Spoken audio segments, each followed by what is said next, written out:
Okay, boxing fanatics, welcome to the 35th episode of the podcast, and I'm delighted to be joined once again by Mr. Oscar Pick.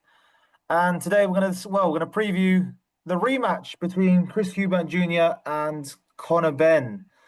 Well, what do we say about this one? I think I want to start off by saying that the first fight, despite all the criticism and the fluff, I think it really delivered for what it was from a commercial standpoint in terms of, the drama, the egg slap, the drama between Chris Eubank Senior and Chris Eubank Junior, him arriving on the night. It was kind of it was kind of a masterpiece in a way, the way it all came together, and then the fight itself was very entertaining. To be fair, people will say it wasn't fought at a high level, but I don't think anyone could deny that it was a very entertaining fight. It was just very dramatic, and I just think it delivered. But I think it's by the same token, I don't think many of us really were calling for the rematch. I think the first fight was what it was, and like I said, it delivered. But here we are, we have the rematch, whether we like it or not. And yeah, I just want to get you. What's your thoughts on the rematch, Oscar? Yeah, I mean, we kind of knew it was going to happen because obviously they've done in the contracts that there would be, an automatic rematch, regardless of the result. I think that was always Mhm. the intended outcome. But obviously, we did have um a bit of a series of events where it did seem like that would be in jeopardy at one point. I mean, I Mhm. think there was actually quite a few sort of tentative announcements before the official rematch announcement actually arrived. So obviously there was sort of like warning signs there to begin with, and yeah, I very much agree with you. I'm not massively engaged with this rematch. I mean, to tell you the truth, I have absolutely no interest in it whatsoever. I don't know how the wider boxing public sort of feels about it, but I would say that, I've heard that they've not actually sold out this time round. So they haven't sold out Mm. Tottenham Hotspur Stadium. And I'm not sure the appetite's really there for it. I don't think the promotion's been particularly spectacular. It's one of them ones where you almost forget that it's happening and it's all sort of just come, quite abruptly. And we're like, oh, wow, it's Eubank Benn fight week all of a sudden, and there wasn't that kind of gradual build up that you kind of you're supposed to get with these pay-per-view fights. Just kind of all happened. Yeah, it felt like a bit of a rush job really from a promotional perspective. So yeah, I don't think the appetite is really there. Obviously, it's still going to do numbers and it's still probably going to make a decent amount of money, but definitely not quite the same as what it was the first time around. And I do think, yeah, the cat's sort of out the bag a little bit in the sense that, I mean, for my money, Eubank won fairly convincingly the first time around. I know there was a few sort of prickly moments for him, Mhm. Mhm. and a few moments where you kind of thought to yourself, "Oh, um, kind of Ben's actually exceeding expectations here." But I don't know, with this kind of being familiar territory for him now,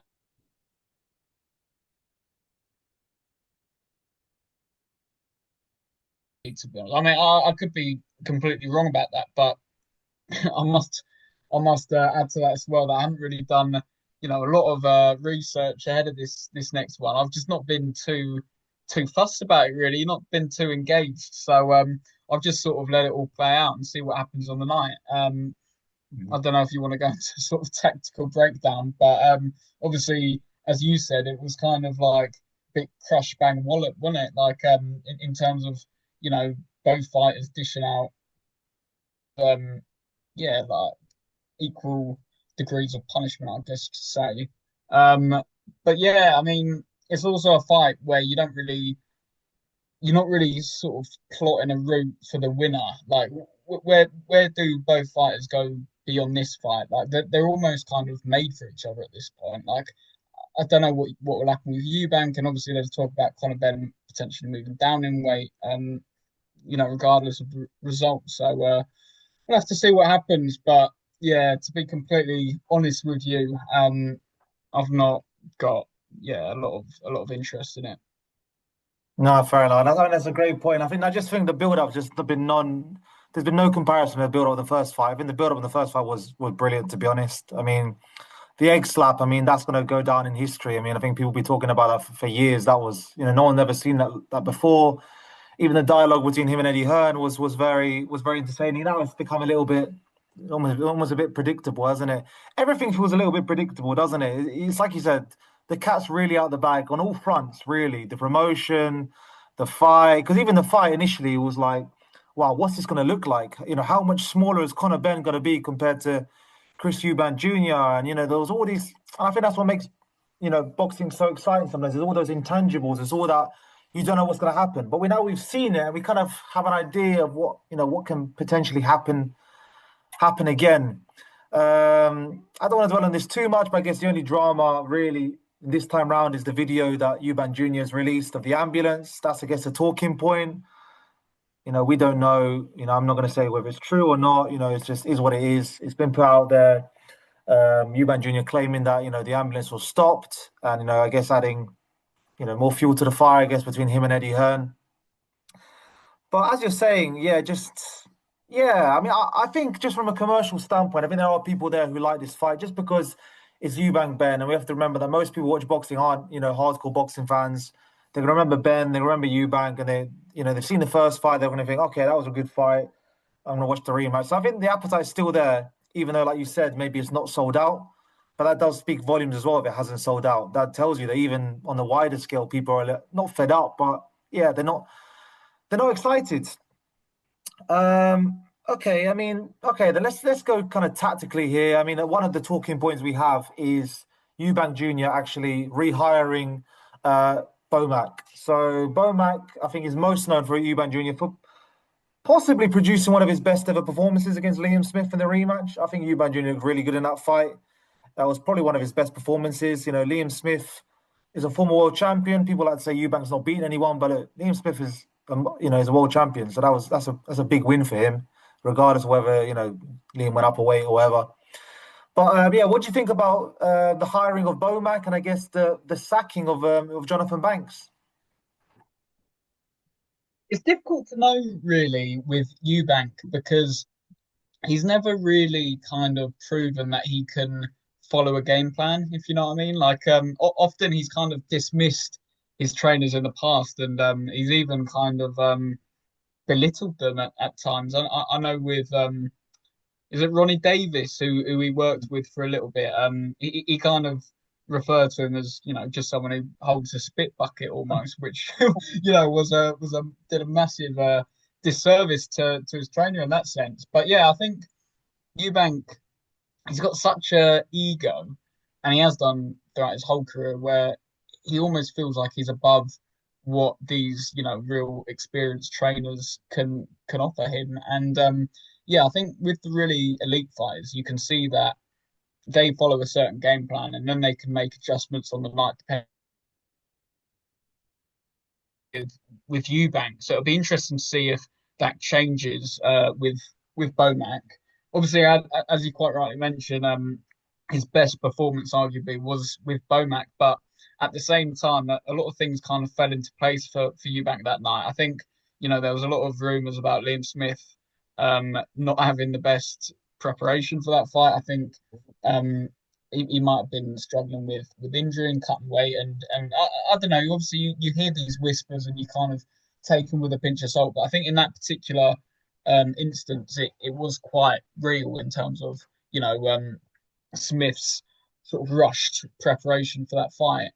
Um, and yeah, I think with Bomac as well, obviously, quite rightly, he's got his credentials as a real top trainer, but most of that is obviously to do with what he's done with Crawford, and you have to take into account as well that with Crawford, them two knew each other right from an early stage. I think they kind of grew up in the same neighborhood, and their families were all friends at the time, and they almost kind of developed together, and they developed this trust element with each other, and developed an understanding for how each other works. I feel like that can kind of tell you why their relationship has been so successful. And obviously, Crawford's a phenomenal fighter, so you could even argue that with any trainer, he would, make them look kind of even above what they're maybe capable of. So I think, yeah, it'd be interesting. Bomac, in a sense, has got a little bit to prove. Like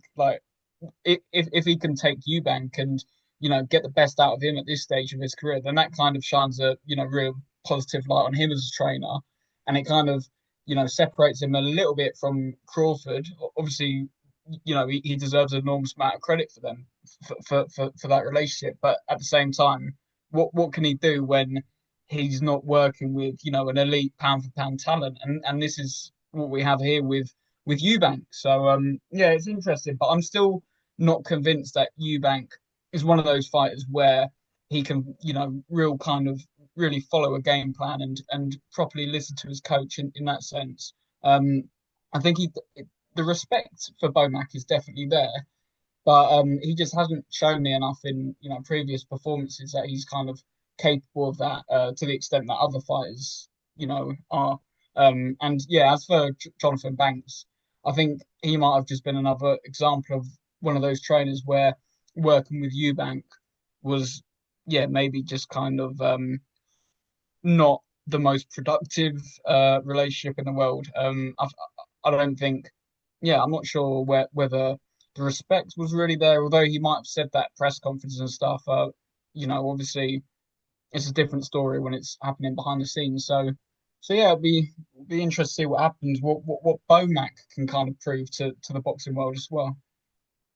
That's a good point. That's a very good point. And I think Eubank Jr., I think for a while was just training himself, weren't he? I mean, Ronnie Mm. Davis, I think he was Chris Eubank Senior's one of Chris Eubank Senior's trainers back in the day. But yeah, I think yeah, Eubank was just training himself, which is crazy to think because obviously Eubank Jr. was whether you like him or not, I'd still say he had talent and he was a somewhat contender and he pushed Billy Joe Saunders very far and he's fought a very high level. He's had a very good career, Eubank Jr. So to say that he to think he's never really, there were periods where he didn't have a trainer, which is it's just crazy to think because if he maybe listened, like you're saying, maybe he'd be even better than what he is now.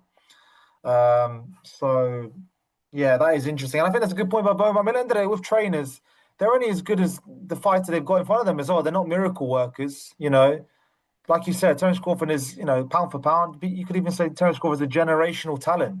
Look what he's gone on to do. So, you know, me or you could train Terence Crawford, and we could, we'll be considered decent trainers. It depends who you've got sometimes. But I think that's a good point. I think Bomac has got a good opportunity here. It's true. If he can really transform Eubank, if Eubank can like win this fight in dominant fashion, like really like knock out Ben, like a brutal knockout, and really make it look easy, I think that would shine a positive light on Bomac and show people, okay, it's not just Crawford. Okay, Crawford has got a good trainer in his corner as well. It's not just him. Um, okay, as for Conor Benn, what can he do differently this time? In fairness to Ben, he did actually have some success in the first fight. He did hit Eubank with some good shots. I think a left hook comes to mind, which kind of rocked Eubank one of the rounds. He did have success, and I think if you go by the judges' scorecards, he was actually winning the fight before the last three rounds when Eubank kind of just came forward and started just unloading and just kind of bullying, pushing Ben back. Is this the case this time around? Ben has said it's in the lead up of this fight that his emotions got to him. Is it as simple as that? Is it a case of Conor Ben just needs to box? He's a hothead. Does he just need to box? Stay and just not let his emotions get in the way. And yeah, does he have a good chance of winning basically if he keeps his emotions in check? Yeah, I've seen those comments throughout the build up, and I think it's a load of shit, really, to be honest. Like, you know, in a lot of fights, there's an element of emotion involved, and I think just to use him as an example, like Carl Froch, he always kind of openly admitted that with the George Groves fight, he felt a lot of emotion towards Groves ahead of that, and that kind of took maybe something away from his performance of the night. But then in the rematch, obviously we saw kind of different version of him, and but he said throughout his career that he's, emotional, that he gets really nervous before any fight, regardless of whether it's Groves or whoever's standing in the opposite corner. So I think every fighter has to deal with that at some point in their career. But with Ben, it's like, yeah, he might have been emotional, but at the same time, like he's quite predictable. I feel like in terms of his general approach. Like let's be honest, Conor Benn's not gonna try and step back and attempt to outbox Chris Eubank Jr. Like he's gonna try and get on his chest and outwork him with volume. So I Mhm. think from that perspective, there's not a lot that Conor Benn can really do differently, and I can see why they've gone with this narrative of, oh, I got emotional in the first fight and that's why I lost. But I think we all know that that wasn't the reason why he lost. That's I don't know what you think about it, but I just think it's a clever narrative that they've gone with, which for me just isn't really true. Yeah, I mean, I didn't see that in the first fight. I didn't mean Conor Benn was like super wild. He didn't come out swinging like he was in a bar or something like that. He still boxed. He just got outboxed, really, to be honest. And then he got out hustled towards the end of the fight. So, I mean, I think the only thing I can say for Conor maybe is that I think a better argument is that maybe he's filled in the weight a bit more. Maybe he's a bit bigger this time round. He moved up a weight class. Maybe he's had more time to gain a bit more muscle. So maybe be a bit more difficult for Eubank Jr. to push him back. But yeah, I mean the anger thing. I think at the elite level this doesn't exist too much. Boxing is a sport. End of the day, boxers know they can't go in there and see red. Otherwise, they're going to lose the fight. They're going to get knocked out, or they're going to do something silly, get disqualified, whatever. So yeah, it's an interesting narrative, and I kind of agree with you. I don't agree with it too much. It's clever. It's clever though by Conor Benn. What's actually gone under the radar this time round, which I find interesting, is the weight, because that was such a big talking point actually in the first fight. It was all this, oh, Eubank Junior is, he's gonna have to do this rehydration clause, and it's gonna kill him, and he can't make 160 anymore. He's too big for 160, and we saw his dehydration, etc. His toenail fell off, blah blah blah. But I don't know about you, but I don't think I've heard much about the weight this time round. It just seems to have gone under the radar completely. I mean, does the weight still kind of matter in this fight, or or has this been an exaggeration all along? Is Eubank, because I remember I remember when Chris Eubank Jr. went up to super middleweight, and I think it was Shane McGuigan in George Groves' corner when he fought George Groves. And I Mm. remember in an interview, Shane McGuigan said that Eubank Jr. looked undersized for 168, and he's not a big he's not a big 168. He's arguably not a big 160 pounder. So that was a big narrative. As far as I'm aware, I don't know if you have any intel, but it's the same stipulations for this fight, isn't it? So basically, what I'm asking is, I mean, is the weight still relevant this fight, or is it just, yeah, has it become irrelevant? I suppose.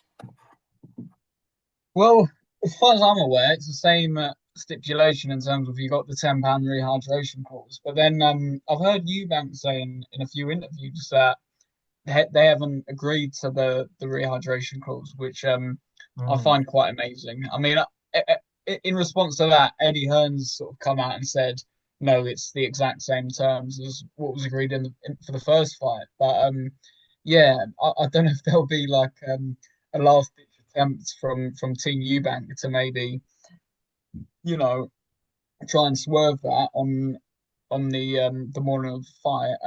Yeah, I guess that remains to be seen. But yeah, as you say, it sounds to me like it's going to be the same story. And I think, to be honest, Eubank at this stage, his body's no longer designed to make 160. And I know what you mean about him maybe not quite being big enough for 168, kind of.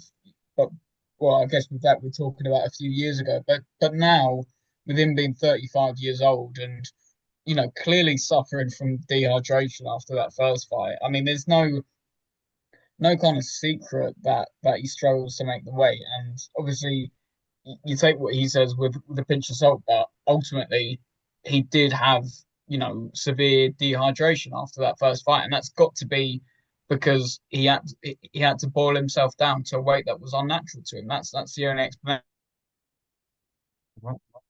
Rehydrate to his optimal size after the weigh-in. So I think that's definitely a massive hindrance to his performance, and that's probably why the first fight was so competitive. In my opinion, at least, that's why it was as close as it was.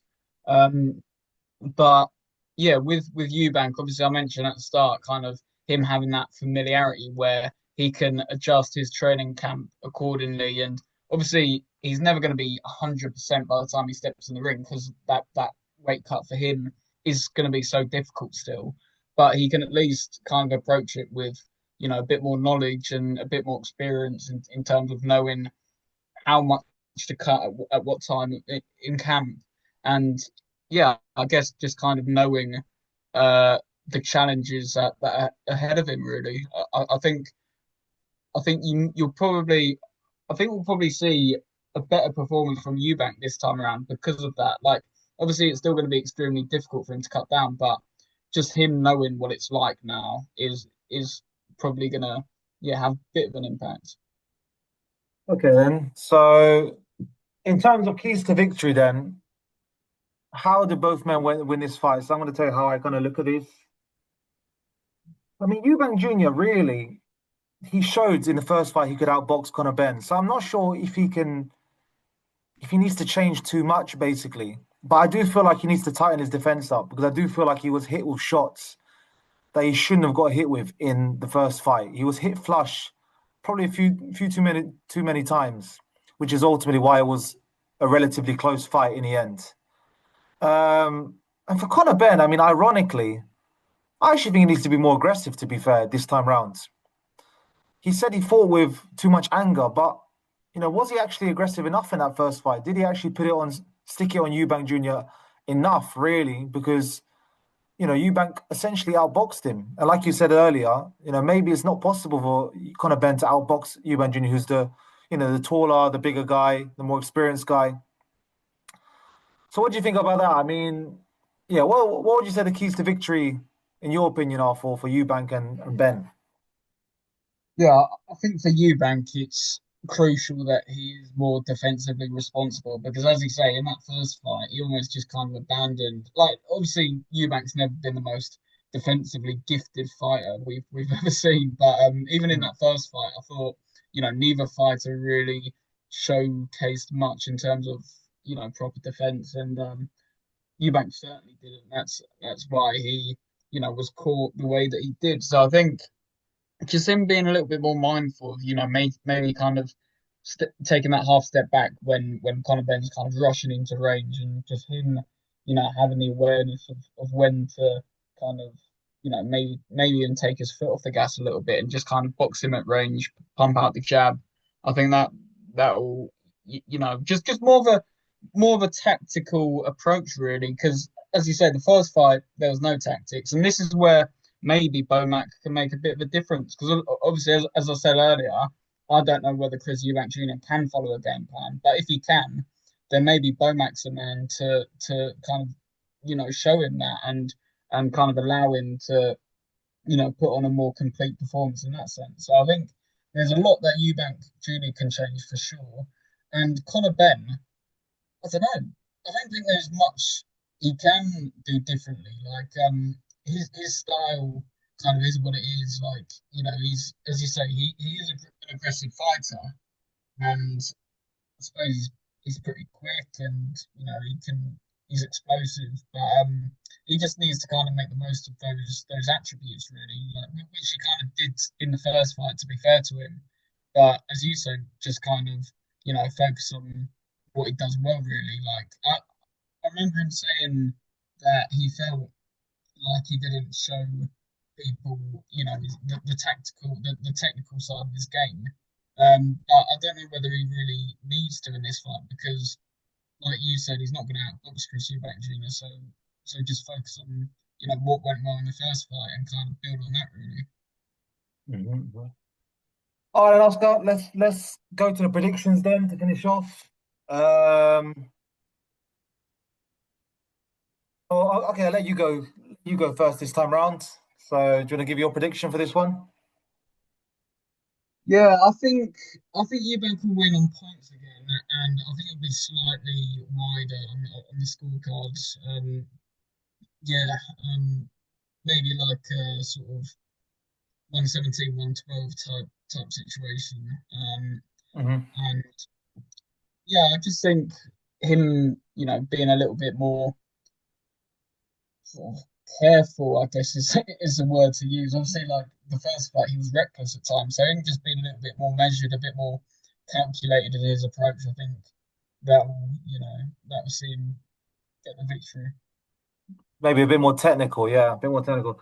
I think I agree with you. I think I agree with you. If I'm going to go for Eubank on points as well, I'm not sure Conor Benn really has the power to knock him out. I might eat my words here. I might eat my words. He might knock him spark out, but I don't know. He took his best shots last time, and he was still standing. So and that was a. I mean, like you said, Eubank might have made the weight better this time. It remains to be seen, but I think I agree. I think Eubank has the potential, if he listens to Bomac, to produce a more technical fight. Keep him at the end of a jab. Don't get into any, unnecessary exchanges. Be more defensively tight, and that should be enough to get the victory against Conor Benn. But who knows? Part of me thinks that just a trilogy is just like in the horizon. I almost feel like the boxing, like the boxing. Odds. Elite, they want a Yeah. trilogy just for the money. That's kind of what's in the back of my mind. I think they're just desperate for a trilogy because it's going to make even more money, and then it's going to be. But I'm still sticking to my Eubank Junior, like yourself, on points. All right, guys. Thanks a lot for listening to this episode. If you enjoyed it, please like, comment, subscribe, and yeah, we'll catch you on the next one. Cheers.